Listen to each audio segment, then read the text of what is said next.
आणखी एक महत्त्वाची बातमी, कोरोना काळामध्ये महाविकास आघाडी सरकारचं काम चांगलं होतं असं महादेव जानकरांनी म्हटलंय। ओबीसी आरक्षण मिळू न देण्याची काँग्रेस भाजपची भूमिका असल्याचं देखील जानकर म्हणाले।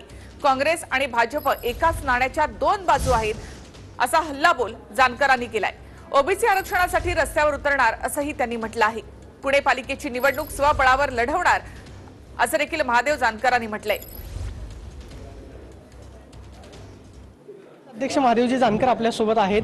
तुम्ही आज पक्षाचा मेळावा घेतला 2022 च्या निवडणुकीच्या दृष्टीने रासपची नेमकी तयारी काय? स्वबळावरती सगळ्या जागा लढवणार? आम्ही सर्वच्या सर्व नगरपालिकेचे पुणे महानगरपालिका स्वतंत्र राष्ट्रीय समाज पक्ष स्वतःच्या स्वबळावर लढवत आहे, कोणाचाही आधार न घेता किंवा कोणाशी युती न करता।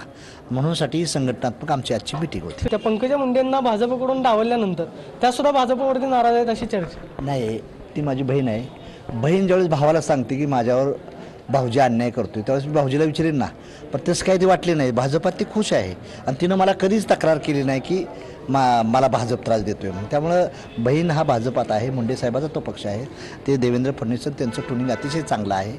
माझा पक्ष वेगळा आहे आणि ती माझी बहीण आहे, नाही असं नाही, पण ताई देखील नाराज असायचा काही प्रश्न नाही। मात्र ओबीसी